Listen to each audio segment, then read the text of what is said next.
right, What's wrong? try it. Oh, an error incurred. Wait a moment, then try again. Fucking StreamYard. Do you want me to try on mine? It wouldn't be an episode if we didn't have a technical difficulty, you know. Okay. I blame Gold for this. You want me to try, John? See if it No, works? I'll try it again. Okay. If it doesn't work, then maybe we'll probably have you do it. Okay.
Hello, wrestling fans. This is John Hoppy, and you're listening to the Wrestling Fans Sunday Takedown. I'm here with my co-host, Carlos. How are you, my friend? Good. What's up, guys? Not much. We also have Brian the Hype Ballard. Brian, how are you? Happy Sunday. Hey, I've got some breaking news. Wrestling Fans Insight has just released John Hoppy and not renewing Carlos, just so you guys are aware. Oh, coming in a heel, huh? Right? So you guys can expect a show every 2 months when Brian can show up. Thanks. Once every 2 months we'll be here. I was going to say, I'm okay with that. Oh, no, I just breaking news again. I just got released too. No, wait a minute here. You just fired yourself? I guess, this is, I don't know where these sources come from, but. Well, I guess this means Stampede's all on his own then. So, see you, Stampede. Well, yes, he has 3 faces. He can keep it going. Yeah. That's true. Oh, you got to always have a backup. And as you didn't hear it, Stampede's also in the house with us. How are you, Davey? Oh, not good. Just peering down here from the Great White North. And you got your clock set back and everything?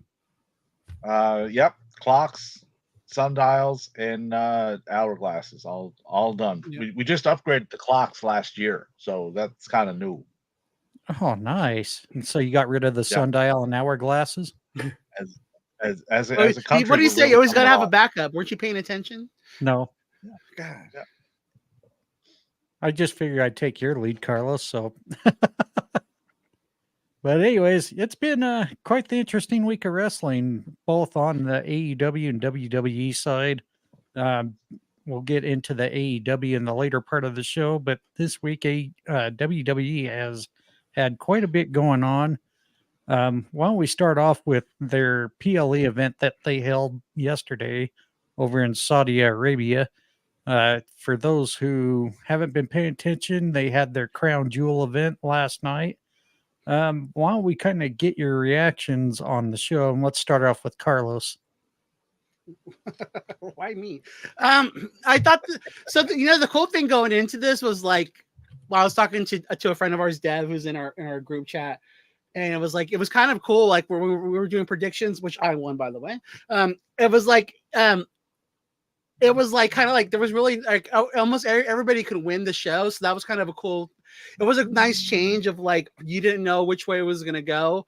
But then the execution sucked. I thought the matches, I didn't think the card was that good. It was boring. It dragged on. I mean, to me, like they're glazing they're glazing the Indian, the prince, for their blood money the whole time and just overly kissing their ass. And for me, like you hearing Triple H brag, in the post show, like, oh, I've always wanted to do these matches and have a champion versus champion thing. And it's like, well, if we're going to do it, then have a decisive winner. Or doing this booking where you're trying to protect the other person doesn't work. If you're going to do it, execute it right. I was really excited going in, and let me just say, people, I'm like, I work nights, and so again, in the morning I'm up and I can watch it before work, so I'm glad of that. So again, full disclosure, I'm probably half awake when we're watching this anyways, but I just watching it, I wasn't really into it. I mean, I was more excited about matches on Collision last night than I was this PLE. But again, and it just upsets me too that the Saudi government gets 7 matches, and then the people paying their hard-earned money that they probably really can't afford only get 5. Yeah, like I said, it's typical WWE glazing for the money. It's just a money grab at this point. Nice thought, but the execution was poorly done. And I'm over Cody Rhodes. All right. Now I'm kind of weary of going to this one, but it's like it's not going to get better. yeah. So we might as well just make it worse here. But Stampede, let's get your little honest review of last night's event.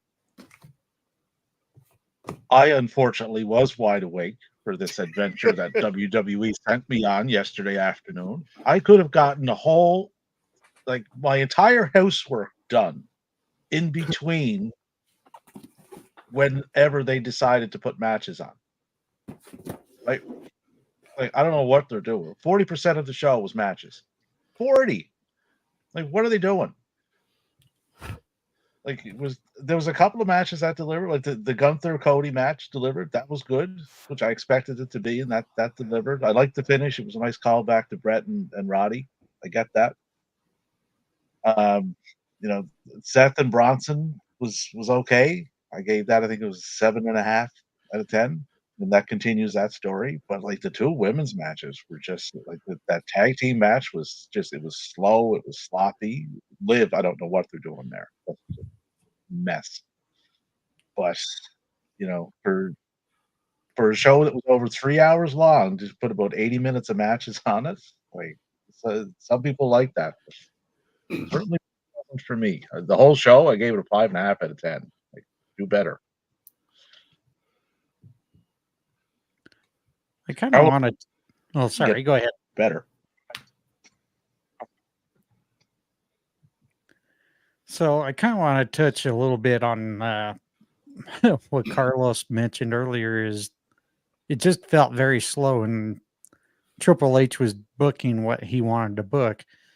This is pretty much a lot of what I see. A lot of the IWC stands for WWE always complain about what AEW does, especially for Tony Khan. To me, it's just similar to that same complaint. Wouldn't you agree, Carlos? Repeat that one more time. I'm sorry. I was reading something. Yeah. And he accuses me of not paying attention. Bad monkey.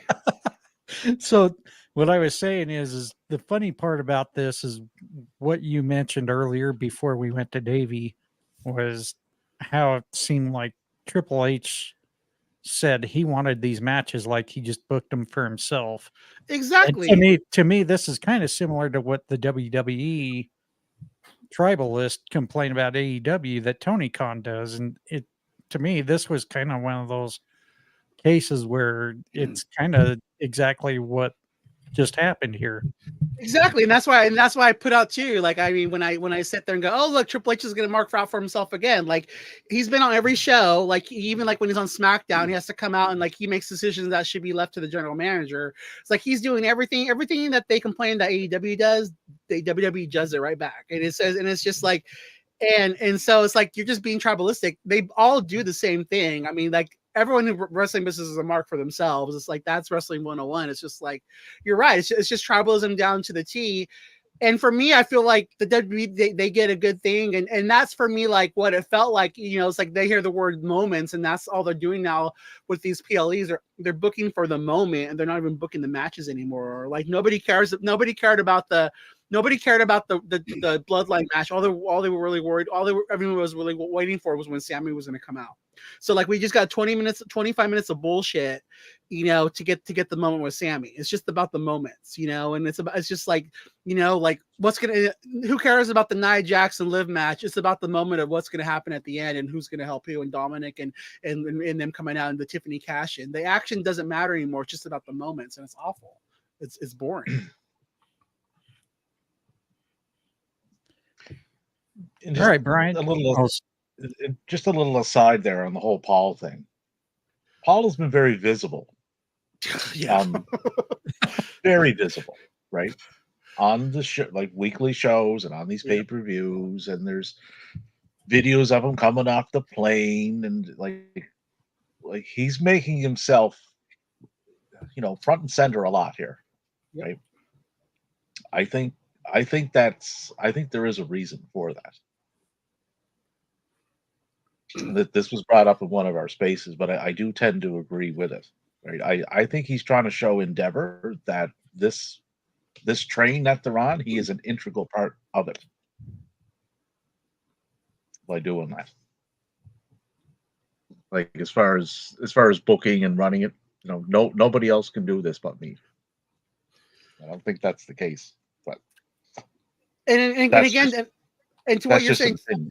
no, and again, I think it's the same thing like with Cody. Well, I'm tired of him. I think Cody sees his spots up, and I think Cody knows that people want Roman Reigns now, and he's trying to hold to a spot, and he's saying a lot of things he shouldn't be saying, and he's constantly like he's just always worried about not being the top babyface in the fans. So it's like he's overly concerned about his spot, and I think that's even like we're seeing with Triple H. I think there's shit that could come out. I think there's things that he might know, like they're all worried, and so he's trying to show them, like you guys need me, because again, the Rock and Triple H really don't like each other, and then the Rock is on the board, and Nick Khan brought him in for a reason. There's a lot of things being done here to protect their spots. Again, wrestling 101, old style Carney, like just like what we're seeing with Chris Jericho and AEW. It's like they're just all these guys are just trying to show what they're needed, because they know at any time they could be losing their spot.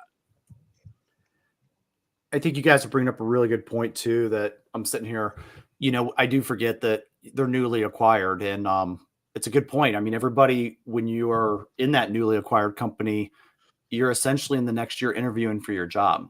And I've been involved in situations like that. Right. And, I always kind of used to say, when you acquire a company, you're looking at it as who is an ally, who's an asset, and who is an enemy on the business. And that's what you're trying to figure out in the next year. So yeah, Stampede, thank you for bringing the point up. And Carlos adding to it. I do think that you guys are onto something there with, hey, everybody put up their best interview face. Make sure we show how important we are to this business, so we can maintain things. So I think it's a very great, valid point you guys are bringing up in those spaces. Yeah. And the other thing, and this is going to dip our toe into a different topic here, but there's other things going on within that company that are circling all around the gentleman that we're talking about. He hasn't been named in any of them yet, but if his name pops up, does Endeavor really want him as the front and center face of that part of what they're doing? Right? They may not. So making himself seem like a very integral part to it, that could be what he's doing too. That's just an opinion, right? I don't have anything based on it, but it could come to that.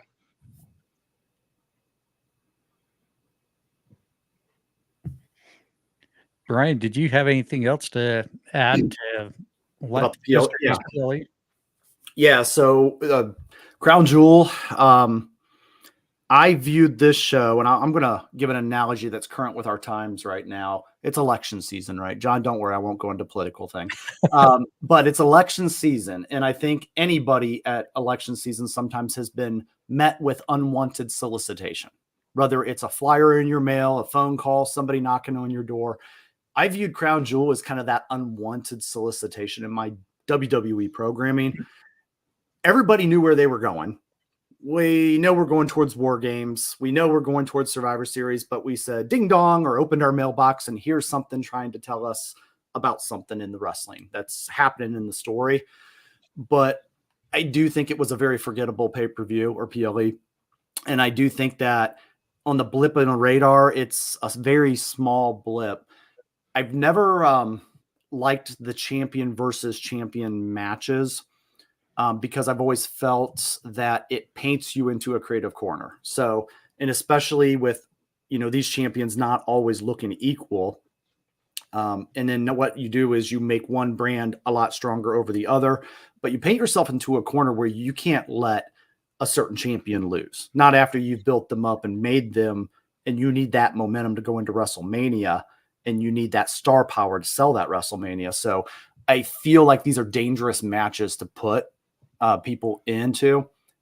The allure of it's cool. So what do? You make up a fake championship, right? And you say, hey, this is, and I don't know what this Crown Jewel championship is going to do. Is it, I mean, if you're not the champion anymore, do you come back and defend your Crown Jewel champion next year, even though you're not a championship holder and you lose your title at Mania, you know? So I think it paints them in a very weird corner.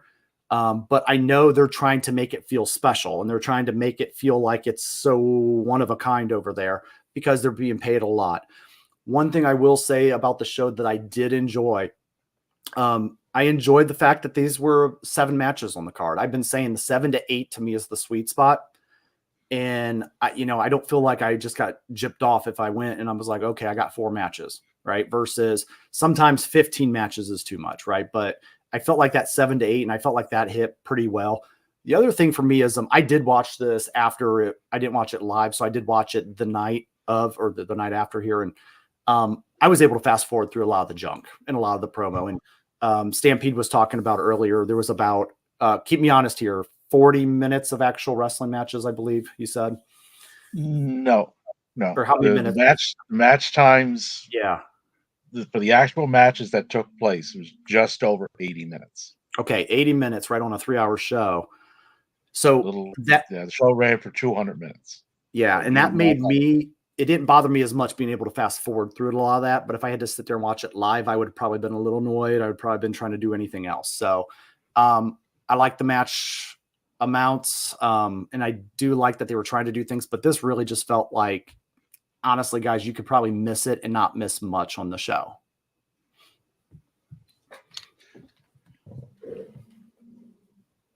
I kind of agree with you, Brian. I did the same exact thing actually yesterday, as I was kind of out for a little bit. For me, it's always been one of my biggest pet peeves. And again, I've mentioned this many times.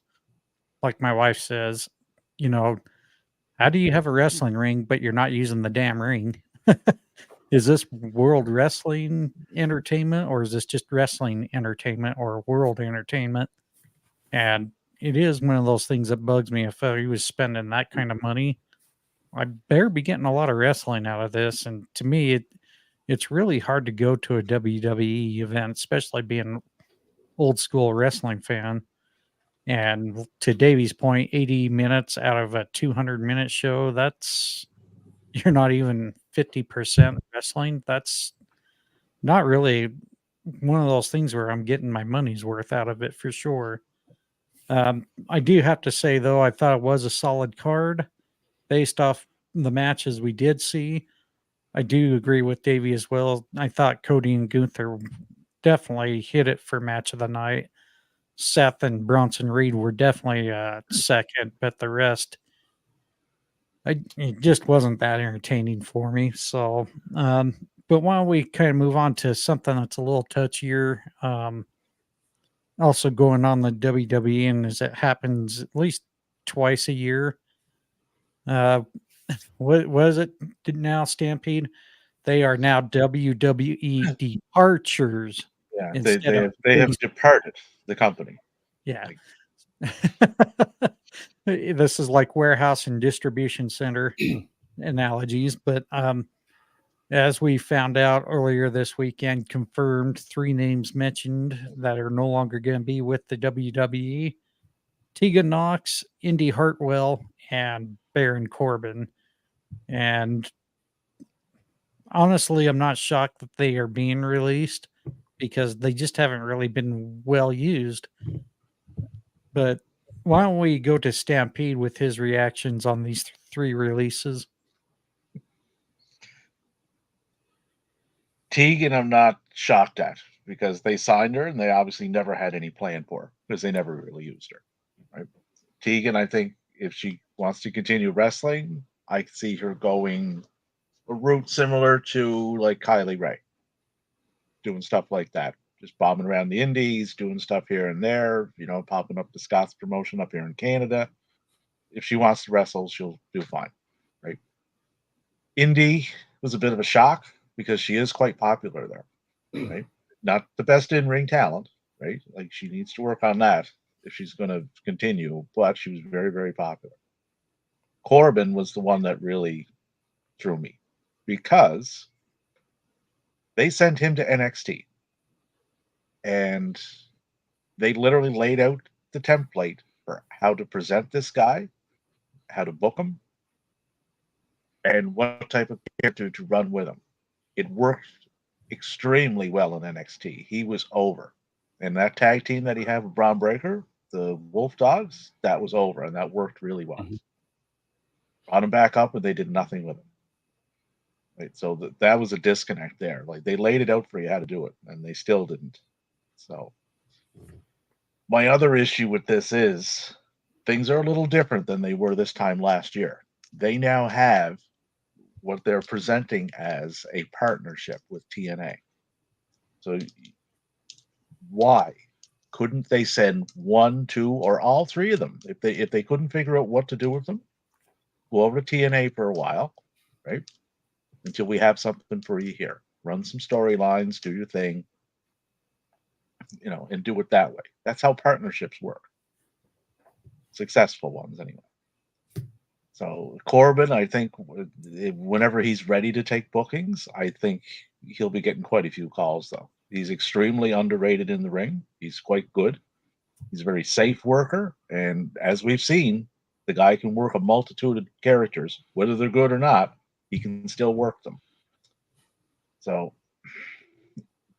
I don't know. They could have done more with those three people, given their current circumstances, because they do have places to send them now, and they didn't. So, I think that was a miss.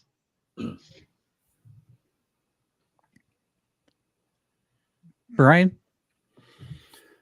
All right. So always a tough time whenever they have to make tough decisions. From what I understand, it was a kind of a consensual thing with Baron, right? The contract was expiring and they kind of both said that, hey, not moving ahead. Doesn't mean that they can't come back together in the future, where I understand that Indy and Tegan is more of a kind of straight up release. I don't think any of these talent were necessarily moving the needle. And I think the WWE is in the position to where I'm surprised it happened now and it didn't happen after the Royal Rumble or after the Mania season when they need a little more talent to be in the Royal Rumble. But ultimately, I think this is the WWE filtering this throughout the year instead of having a Black Friday or a cut day, right? Where they just mass amounts like they've done in years past. I think they're going to sprinkle these kind of things throughout the year at different times, quarterly even. And I think they look at it as, hey, are we going to double down or triple down on some of this talent, or are we going to move on to the talent that we're going to invest in? Like I'll give you a name like an Obafemi or somebody like that, right? That they've been developing and they've been ultimately saying, yeah, you know what? This is going to be the next spot that we want to feature on TV. I don't think they want to get into a situation where they just have a bunch of talent around that they're not doing anything with. That does happen sometimes in other promotions and we don't even realize they're still there. So I do think that these guys are all talented enough to be on the indies. Baron was the one that was a little surprising because I know they probably weren't ever looking to make him world champion and to be the guy to take down Cody Rhodes. But I do think they were trying to work him into a spot where he could be like the king of the tag team or something of that nature. And, he's been around a while. They've invested a lot of different characters in him. They've invested a lot of creative, which he did make work.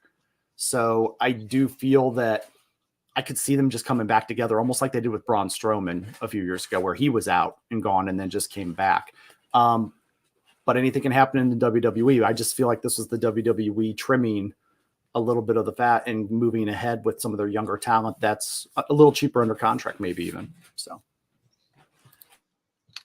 And the only thing that worries me when these happen is, even though it's only been 3, I can tell you there's probably going to definitely be some more, and that's unfortunate, especially this time of the year, because I don't ever like to see anyone out of work, but unfortunately, this is kind of the cycle of being a talent in this type of business.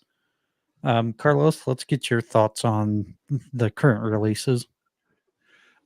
really quick, I want to touch back on the Saudi thing. The one thing I did like was the Liv Morgan getting the win.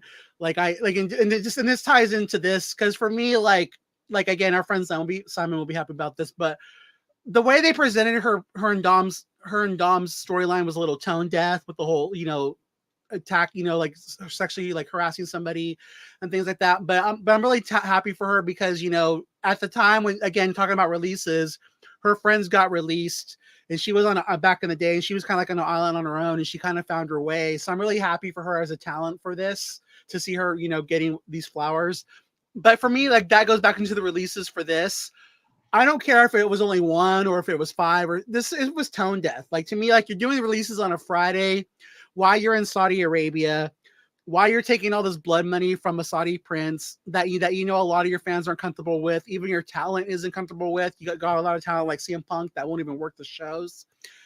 I just feel like this was really, really poorly timed. It just goes back into something Stampede's complained about, their attitude of like, we're untouchable. We can just pretty much do what we want. I wish that they were going to do this. They just did it in a more timely manner instead of this like little arrogant, we can just kind of do what we want. And for those that don't know, I am a stockholder on purpose. So that way I can complain about the company and want better for them. And I feel like I have a place to do that. But I just feel like the whole thing is just tone deaf. I just wish they did it at a different time.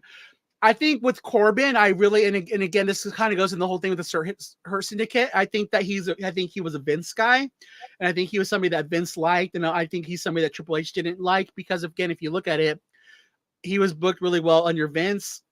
He was doing good in NXT under Shawn. I don't know why they brought him back to the main roster, probably because he's making too much money. But then he gets brought up there, and Triple H does nothing with them, and then he releases them. So I think it was just a way to get rid of somebody who maybe Triple H really didn't like. Because that to me was that's what I look out of this. The thing with Indy and I mean, for me, the thing with Tegan Knox, again, it's unfortunate. It's a lot of fans rooted for her. She got injured too much, but again, she's injured trying to work for them. So again, I think it's just a sad thing. The Indy thing doesn't really make me feel good about their tag team division because she's with Candice LeRae. So what's to say about that? I mean, I don't see any use for Candice LeRae other than the Speed Championship. So I'm kind of like curious why they didn't just cut her too. But again, it's probably just to keep her husband happy. But to me, it's like I said, it's just tone deaf, the timing of it. The same time, if they're not going to use these guys, they let them go elsewhere. But at the same time, I just don't get it because they have so much fat. I don't understand why you had to cut this fat. But like to what Stampede said, I would like to see them really do a partnership with this. And again, if they don't want to pay them to go there, then let's let TNA utilize them for the 90 days, and maybe they can impress them and they can get brought on with TNA. I think for Corbin though, I think he's done. I think he has enough money. I don't think he needs to do this. But again, a guy who literally would make everything work that was given to him, I just really think it's unfortunate. I'm a big Baron Corbin fan. I'm really sad to see him go. But again, I just think it's a case of he's not a Triple H guy. And just a quick kind of note on the whole indie thing. They taped the SmackDown that she was aired on last week. And they aired that match on the same day that they departed her. So when you mentioned tone deaf, yep. I believe that might just fall into that. Exactly. Yep. Right. Like, What that actually tells me too is that somebody in that company didn't talk to each other, as far as, one person's making a decision in one room. Hey, we're going to let go of this talent. We're going to cut this bottom line. But then, were they on tonight? Like, it tells me they didn't contact each other and talk and kind of know what was going on. And I'd like to think that's just bad communication internally. Well, and to kind of touch on that, Brian, and as much as I don't like reporting dirt sheets or rumors, word through the grapevine too is Indy Hartwell didn't even find out until it was posted online. So that was a joke. She was joking. No, that was. Oh, that was a joke. Okay. Yeah, that was a joke. Okay, I was going to say that's kind of the shitty way to find out because I have seen seen stuff like that happen before. So, but. And again, the thing I want to add to that, what you just said about Indy Hartwell, though, is that the thing I want, and again, this is something that I press on when we do our spaces, is like be a fan of the talent and not the organizations. Like the way she handled everything with such class, and she's like, instead of looking at it as a negative, like look at it as a 5-year dream and what I got to do and live my dream out. Like they don't deserve like that. Sometimes they don't even deserve talent like again, what was a negative for them, she paints in a positive light, and that's why I'll root for her, and I hope that she continues. I do like the timing of her release, because again, AEW is planning a big thing on Australia, and she'll be just right there, I think, in time to be there. So if they do want to do something on the pre-show, but yeah, just the class that she handled it with needs to be commended. And to add on to that, I was going to say, shout out to her, how she handled. I love her quote on Twitter when it was, "Don't cry because it's over, smile because it happened." And I'm like, yeah, exactly. That's beautiful. The kind of stuff that tells me a little bit about her as a person, and it gives me a peek in the door there. And I was like, somebody is going to see that and say, "Wow, I may want to work with this person. They seem like a positive person," and versus somebody that might take the low road in the low place. And so I just thought that was a very unique quote. I'm going to add that into my own arsenal, because I was like, that's just, I think, a really great way to, turn lemons into lemonade, so to speak. And speaking of shout outs, I want to shout out Chelsea Green for her post on X saying, it's heartbreaking to see Indy go, but when her 90 days is up, the world is going to see her shine. And I think she's right. I think Indy's going to come back, and she's going to show WWE what a mistake it was to let her go. So, Stampede, did you want to? Yeah, so 90 days would put her first week of February. And that show that Carlos mentioned in Australia is February 15th, I believe. Yep. So and the thing with that is she can go do that. Like they could put her on like a 0-hour card or something. And she doesn't have to be signed to the company to do that because of how they operate, right? There's also some other things in the works that probably will get announced, and I would say probably before the end of the year would be my guess, is Ring of Honor. Heavily rumored that they are getting a TV deal. So if that's the case, there's another spot for her, right? I think she would fit into that particular brand quite well. I don't know if she'd fit in the main roster with the wrestling style that's there, but I think Ring of Honor, yes. I think that could be a landing spot for her if she chooses to do that. All right. Before we go on to our final subject of the day, I kind of want to go into something that was a little fun, because Jim over at Fan the Van podcast, he threw out a poll because he had a rant on his latest episode. It came down to, in a way, coming at the AEW marks, which I really hate when people use those terms, because it's kind of derogatory in some ways, in my opinion. But he was kind of making fun of the fact that on the AEW Full Gear's 0 hour, we're going to see the Costco guy take on QT Marshall. And one of the biggest things is he was kind of comparing this to how some of the shit we've seen with, excuse me, the ending of WCW, comparing kind of like a worse event, like David Arquette winning the WCW World Championship. And he threw up a poll on X saying, what's worse, David Arquette winning the championship or seeing the Costco guy take on QT Marshall at the 0 hour? Carlos, let's start with your reaction. Oh, David Arquette, 100%. I saw that poll too, and I think it was funny. The thing, and again, like I tell people, be a fan of the talent, right? And with that, QT Marshall is a really great guy. He works with our friend Nancy Leroy, as far as his training, just what he gives to him, what he does for professional wrestling. I mean, I have a pair of his trunks in my right here with standing by me because he donated them to a cause, for an organization with autism in the Sacramento area. He's worked his ass off to get where he's at. And again, he's somebody who Tony Khan doesn't really want to utilize on TV too much because he has so many other people. But again, if he can do his job on social media and get this over, and he's getting a match, and it's on the pre-show, then who cares? It's a pre-show match, like, you know. And again, I want to see, and again, I this is, again, I think this is something that they need to get into more with AEW a little bit, is doing celebrity stuff. And again, why not? It's on the pre-show. It's not like it's taking a spot away from someone else on the main show, and it's not done all the time. I think, again, WWE does this stuff with other celebrities all the time on WrestleMania. Hello, Johnny Knoxville. But again, he pulled it out. I think it's something that you should do. And again, for QT Marshall, who he gave a lot, blood, sweat, and tears to this professional wrestling business, and he's finally in a place making money. I'm happy for him that he's getting this match. And it's definitely David Arquette, 100%. And kind of one thing I want to throw out in comparison with those two different options in that poll. Let's also look at the fact that David Arquette did not look like a wrestler. He was not trained to be a wrestler. He was obviously to promote the Ready to Rumble movie, which was terrible as hell. But let's also look at the fact that the Costco guy, if you really take time to look at this guy, he's an ex-wrestler. He's an ex-wrestler too. He's an ex-wrestler.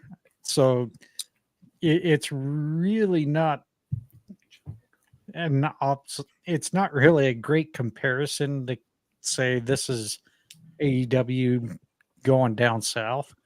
I think this is going to be a much better match than what anybody's really giving credit to. And I get it if you haven't really followed the guy very long. I mean, obviously based off his social media, but yeah, he's an ex-wrestler, and I think we're going to see a really good match out of these two, especially with the way QT kind of contributes to the wrestling business with other talent. And he's a head trainer too. That's what people need to realize. Yeah. Like QT, like if you watch like QT, he makes Dance of the Warrior look really good in the ring too. Like the way he can sell for him, it's like they say AJ Styles can wrestle a broom. I mean, I'm not saying that QT is AJ Styles, but it's like he knows how to make somebody look good working with their limitations. And it's like, give the guy some fucking credit, guys. Like, come on now. And again, because again, the thing they need to realize, again, this is about money, right? So again, the Costco guys have a lot of followers, you know, and again, I'm sure he's just doing this because he wants to. If that guy, if having him on there gets 10,000, or let's say it gets 50 more thousand people to watch the pre-show, and out of that 50,000, let's say 50 buy the pay-per-view, that's a win for AEW. Like that's making money. That's getting people that don't usually watch your product to tune in. And that's what it's all about. Is again, those casuals that people complain about that AEW doesn't go after. Here you go. So again, what's the problem? And this again, and also this is a thought out weeks in advance. That David Arquette thing was a decision made that day. Okay, you done? Yeah, I'm done. Hold on, one more thing. Good God Almighty! All right, Brian. Yeah, PT Marshall. I'm sorry. It's a pre-show match. It's fine, right? They're not making him world champion.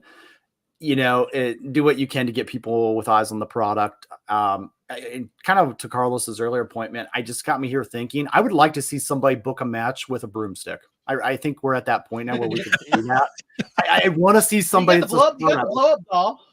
Yeah, I want to see somebody that's a smart aleck that says it's me and this broomstick and actually put holds on it, and you know, just I think it would be stupid entertainment. Maybe Santino or somebody like that could have a dumb match like that. But ultimately, yeah, it's going to be there. It's not like we're being asked to pay money to see this piece. AEW likes to try different things. I mean, you know, they bring in talent locally when they travel on Collision all the time, or you know, a Jack Cartwheel, right? Like, which just I watched Battle of the Belts a few weeks ago, and it had me laughing because it's this stupid guy doing cartwheels around Brian Cage, and I'm like, it's ridiculous. But you know what? It made me remember it for a week and a half, and I think that's a little bit of the effect they're going for. So, all right, Stampede. The fact that somebody thought it was a good idea to try to connect those two dots, David Arquette to the boom guy, right, shows how tone deaf these people are trying to make AEW into WCW, right?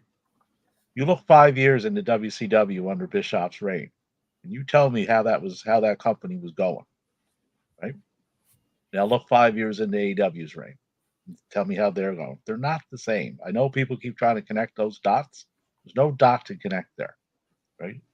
This is on a 0-hour show that you can get free on YouTube, like Brian said. Right? All it is. This guy was on Jimmy Fallon. You know how many viewers Jimmy Fallon gets? Promoting this, right? Like, there's no, I have no issue with it. Not taking up a spot on the main card, nor should it. Right? And as far as QT, like, he will work with anybody, anywhere. Right? Like, he's what this business needs. More of him. Like, more people like him. So hats off to QT, right? He came up to Canada and worked those 2 shows for Scott, right? In those matches, and they're, one of them was with Bully Ray, and it wasn't that good. But still, he's in it for the business. He wants to make this industry grow. And it's things like this that will help with that. So, if you don't want to watch it, don't turn on YouTube. Plain and simple. Just wait for the main show. If you do, you'll probably get a fun little match. That's all it is, right? And it's getting them publicity in the mainstream media doing it. So I don't know why people are complaining about this. It just boggles my mind that they would to begin with. But that's my thoughts on that. All right. And thank you for Jim and the Fan in the Van always shouting us out and listening to our podcast. Let's move on to the final topic at hand. Private Party ends up winning the AEW Tag Team Championship finally after 5 years. Carlos, I know you were really excited to see this. Why don't we get your take on all of this? I'm excited to see, again, like I've talked about this before, like I literally got cable, like when it was YouTube TV, to start watching AEW TV, because I didn't have cable back in the day, and I had Hulu, so I could watch Raw and stuff like that. And so I finally just paid the money to start watching, because I was hearing about this hot product. I was excited about it. Cody Rhodes again, not so much that Cody Rhodes was there, but just that when John Moxley went over there, I was like, oh cool. It was just something exciting for the wrestling business. And when I first started watching AEW, the first thing I fell in love with was the tag team division and the way it was presented. And it was just something that WWE didn't, because again, you've heard Freddie Prinze and all these other guys talk about it. Vince's view on tag team wrestling was, why pay for 4 guys in the ring when I only have to pay for 2, And so I really think that tag team wrestling was a strength of theirs. And I just feel like Private Party was again their homegrown tag team even before the Acclaim, and then Mark Quinn got hurt. I think this was the right decision. I think, like I've talked about on their spaces, I think Private Party can build the tag team division with the titles, and then I think that like I've said, whenever the Young Bucks come back, they can build it without the titles.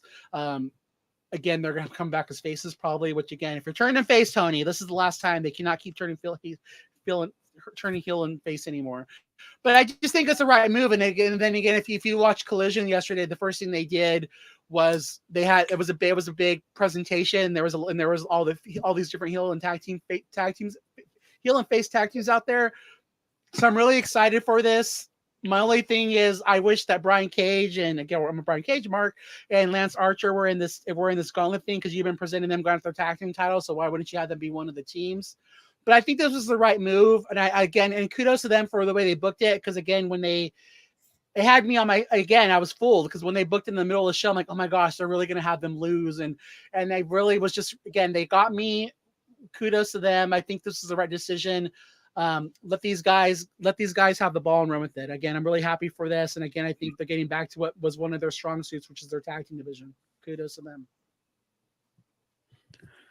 So with this going on now, do we see this as kind of the domino effect of the the Elite losing their championships? And let's move on to Stampede with the start of this one. On the whole Private Party thing, couldn't be happier. Right? Like, these are day one guys. And they put the work in. I love the character shift to them, right? Which I think they needed to get to that next kind of rung on the ladder, which is where they are now. A little more serious, a little more focused. They work really well together. They can talk, you know. And a shout out to the Bucks too. You know, like the way they told this story, it wasn't a long one. Like not everything has to run for 6-8 months, right? But over the course of time that they did this, you know, every time Private Party was in, they got elevated a little bit. And then the next time elevated a little bit more, right? By the time that match happened, when they were fighting for those titles, and if they lost, they split up, you wanted them to get those titles because of how that was done. Right? So as for the Bucks, little time away. You're probably not going to see them until I would say January, because they are going to be at that Wrestle Dynasty on January 5th. And Kenny Omega and I believe it's Tanahashi. He's going to be teaming up with that for that one. So it'll be the new year before you see them. But like Carlos said, they are likely to come back face. Yes. So you're going to get that dynamic of that group going up against Moxley's group from the look of it. Would be my guess. Now things can change between now and then. But just very, very well done with how they got Private Party there. And I liked when they came out and they had every tag team. They had the good tag teams in the ring with them, and they had the bad tag teams up on the ramp. And then they're doing this little, you get in and you're in the 4-way. You get in, you're in the 4-way, right? That's putting a showcase on the tag team division yet again. Those matches are going to get time. They're not going to be 5-minute affairs, right? So that's another good thing. To speak to what Carlos mentioned there about Lance Archer and Brian Cage, I believe they are getting into something with the Undisputed Kingdom, which would be Taven and Bennett. So they do got a program going. They're just not in this one yet. But I don't think they've been around long enough. They need to be built up a little bit more as a duo.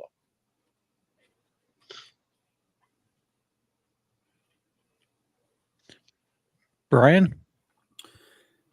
So I'll echo both of your guys' points. The glad to see a long-term tag team get a little rewarded here for their time spent in AEW with Private Party, and also I'm glad to see the Bucks be able to go away. Right? Sometimes for me, they're the team that I enjoy their work. I like watching them; they're fun. But sometimes it's like, you know, how can I miss you if you don't ever go away? And they tend to know when to go away at the right time and then come back. Where I'm like, ooh, they're back, right? So I think it's a good move for that situation. The one thing that's the little hidden behind the scene thing I like in this Private Party championship win is this just proves John Moxley's philosophy is correct. Moxley had the incident where he took the hammer to Private Party a while back, saying that he was giving him a different gift of a different mentality. And, you know, you'll never be anything without me doing this kind of stuff to you. And so while it's not right up in our face, it is subtle in the background. And I'm looking to see how many more attacked AEW talent get infected with the Moxliness that go on to get a title, a TNT championship or what have you. And almost in the background proving Mox's ways are right. And then that can get revealed. Hold on. That sounds like a storyline. I know, right? It's very sneaky and it's subtle, but by God, Carlos, they're hiding it in there. So, My God. But Carlos, they don't tell storylines. Right, exactly. And that kind of bleeds into Jack Perry, because he's done some promos lately that have been right along those lines with Daniel Garcia, right? When Daniel had him pinned up against the wall and they used to dance for me too. Little things like that, right? Like, stop fucking dancing, Daniel. Get serious, right? Yep. And then the promo that they did last night, you know, I used to believe just like you did. And I think the other tie-in, Mox referred, when he was referring to Yuta in that promo, he specifically used the word scapegoat. If you remember it if you've seen it last night, I don't think that was an accident. So with the Bucks gone away, Okada likely getting ready for the C1, Perry's now kind of off on his own a little bit. So I wouldn't be surprised if you see Jack line up with I'm going to call them the Death Riders because this obviously isn't the BCC. And then Shivani referred to him as a Death Rider yesterday, so they're transitioning to that. Yeah. Referred to Blackpool Combat Club. Yeah, they're the Death. That's the yeah. They've been the name's been trademarked, and then when they were coming to the ring yesterday, Shivani said Moxley and his Death Riders, so they're definitely changing the name. All right. And Brian mentioned the subtleties of how they do things, right? Another little subtle. I love the way they're working Marina Shafir because they showed it a couple of times of Moxley physically having to restrain her from going to kick the shit out of somebody because he knows if she got a hold of them, she probably would. It's just little things like that, right? That kind of add to the story. And the thing I wanted to just tell people again, if you're listening to this and you're not a fan of AEW or you're negative towards them, like please give them a chance because they actually do listen to their fans. I mean, if you look at this whole presentation, like everything they're doing, like they're actually like they listen to the fans. The fans have a voice. Like they do try to better themselves. They're a work in progress. They're only going into a 5-year-old company. Like it's an exciting company to watch. And so again, if you're someone who's been sour or you're sour by them, if you haven't watched Collision lately, there was a lot of good storylines on Collision too, where it's like give that show a chance again because they're making it relevant again. So I just really encourage you to support wrestling in general. Yeah, I mean they made you go out and get cable. My God, exactly. Exactly, they did. Yeah, 100%. But just to touch on that for a second, I remember that time very, very vividly because I was almost done with the whole wrestling thing in North America anyway. But I remember hearing it's like, okay, who's starting this company? Cody, Kenny Omega, the Bucks. It's like I'm in. Okay, that caught my interest, right? Because like I knew Kenny and the Bucks from Japan, right? It's like, okay, it's like, is this what you're bringing over here? Sure enough, that when it first started, that's essentially what it was, which is banger after banger after banger. Right? But that's what got my attention, and it just kind of reinvigorated my passion for this industry. It's grown since then, not only with AEW but multiple places, right? Good stuff.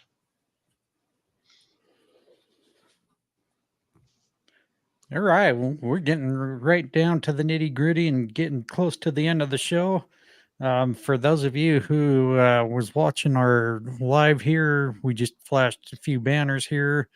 Be sure to join Carlos and Stampede as they do X-Space shows during the week, usually on Mondays and Wednesdays. You guys are on normal schedule now, right? Yeah, more Monday is more me. Stampede's there to support, but it's more just me. But Wednesday, yeah, it's going to be us together with AEW. But yeah, we're pretty much on that schedule now. And then if we ever decide to do a special one, like if this one that closes or there's something we want to talk about, just be on the lookout. But yeah, pretty much correct. Sorry. Yep. Long answer. And pretty soon I will be doing some shorts on X Spaces as well. Keep your home. Shorts, not episodes. There's a difference. So be sure to go check out Carlos and Stampede and all of us on the X apps. Go check us out for our X Space episodes and shorts.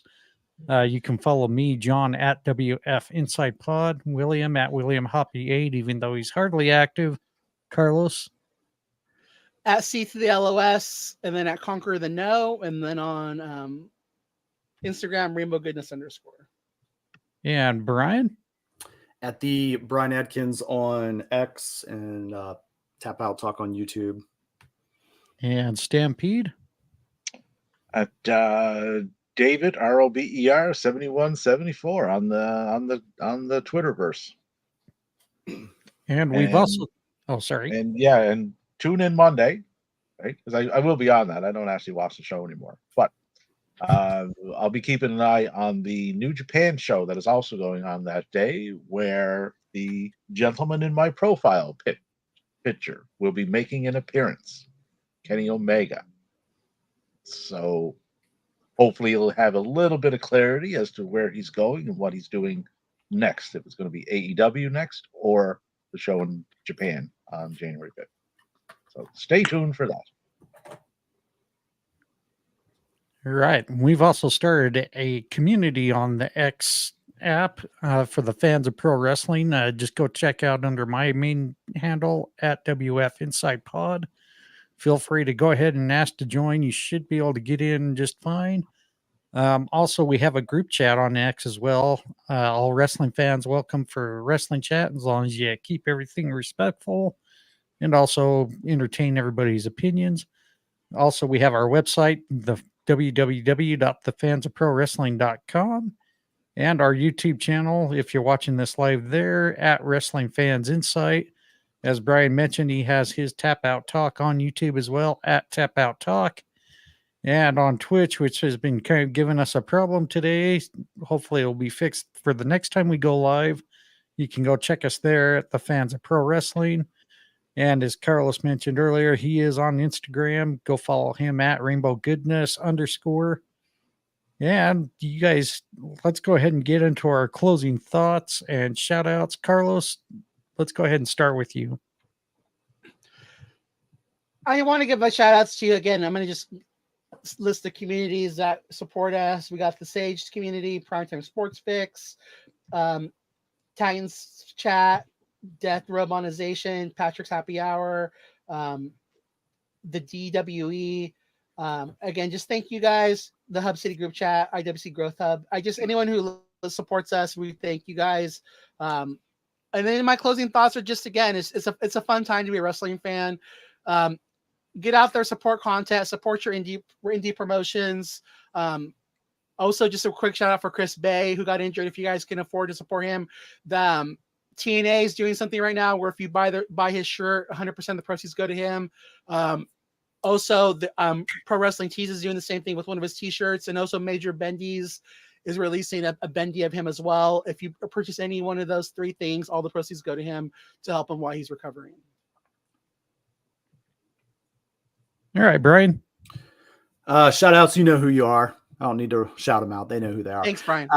For overall, we're getting into WrestleMania season in the next few months, right? And I believe that Survivor Series is now the new WrestleMania season. So, this is when wrestling starts to flip the on switch, and I'm excited to see what we get in the upcoming months, and then what AEW is going to do to kind of compete with that and keep themselves in the race. So, just stay tuned. We got the return of Saturday night's main event coming up. I'm excited about that in the future, and hopefully we'll be doing some stuff around that here on Wrestling Fans Insight. All right, Stampede. As far as the show notes go, pretty much ditto what Carlos said. He's much better at those than I am. But yeah, we're winding down the year, right? Full Gear's right around the corner, right? And World's End. Survivor Series November, I believe, if I'm not mistaken.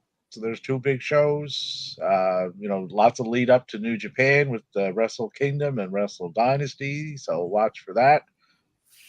Stardom got a lot of stuff on the go. TNA, let's kind of see what's going on there because they're going to have a bit of a roster changeover. So once again, it's something to keep an eye on.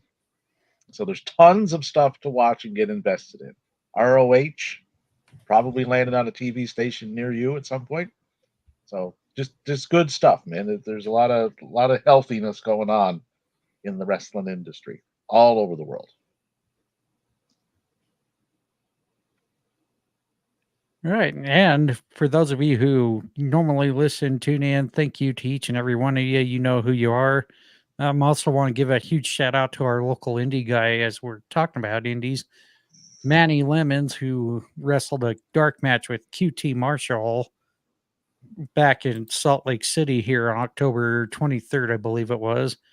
He got the victory there. He's been killing it. He's Manny 2 belts at the moment with 2 different promotions. Manny, if you're listening, hope you keep killing it and look forward to watching you here in the future. And that's going to do it for us this week. Again, check out Carlos and Stampede on the X Space app or on the X app on their Spaces episode. Again, Monday night and Wednesday night. Go check out their timelines for when they will be happening.